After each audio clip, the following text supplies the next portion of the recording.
ભરૂચ જિલ્લા અને નર્મદા જિલ્લાની અંદર દૂધધારા ડેરીનું ઇલેક્શન આવી રહ્યું છે। 19 તારીખે એનું વોટિંગ છે અને 20 તારીખે ગણતરી છે અને આવનારી 9 તારીખ લગીમાં ફોર્મ પાછી ખેંચવાની છેલ્લી તારીખ છે અને એની અંદર અમે ઉમેદવારી મેં પણ મહેશ વસાવા છોટુભાઈ વસાવા મતલબ મારા મહેશભાઈ છોટુભાઈ વસાવાએ એમાં ઉમેદવારી નોંધાવી છે અને એ ઉમેદવારી અમે અપક્ષ તરીકે અમારી પેનલ છે દૂધ ઉત્પાદક સહકાર પેનલ અને એની અંદર દીપકભાઈ પાદરિયા જાંબોયના એ 4 પર ઊભા રહ્યા છે ઉમરલા। હું 6ઠ્ઠા વોર્ડમાં ઊભો છું અને જિલ્લામાં પણ ભર્યું છે। જિલ્લા એસટી સીટ છે જનરલ એમાં પણ ભર્યું છે અને એક મહેન્દ્રસિંહ દેસાઈ જેમણે આમદ જંબુસરમાંથી ભર્યું છે। એટલે અમે 3 જણાની પેનલ બની છે અને હજુ પણ આની અંદર અપક્ષો થવાના છે કેમ કે ભારતીય જનતા પાર્ટીએ મેન્ડેટ આપ્યા છે।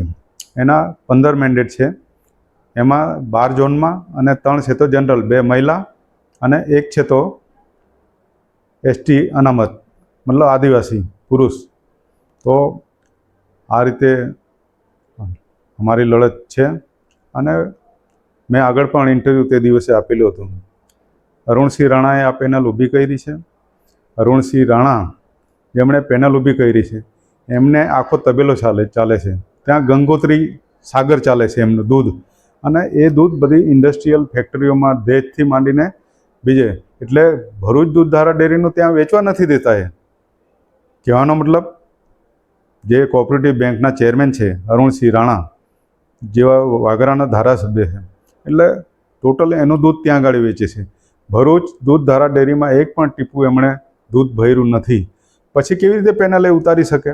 એને કદાચ અહીંના દૂધ ગ્રાહકોની અંદર એ માણસને લાગણી હોય તો આજે ડેરીને મજબૂત કરવા માટે એમનું દૂધ પોતાનું ભરવું જોઈએ, તો એ દૂધ ભરતા નથી અને ખોટે ખોટું પૈસાના જોરે આ બધું સહકારી માળખાની અંદર કોઓપરેટિવ બેંકના ચેરમેન આટલા વર્ષોથી રહ્યા છે, એમણે બધું બહુ કર્યું છે। મેં તે દિવસે ઇન્ટરવ્યૂ આપેલું હતું કે ખોટું સોનું બતાવી, બગસરાનું બતાવી અને એની પર લોનો લે અને ગરીબોની નામે લોનો લઈ અને બીજા લોકોને વાપરવા આપે છે।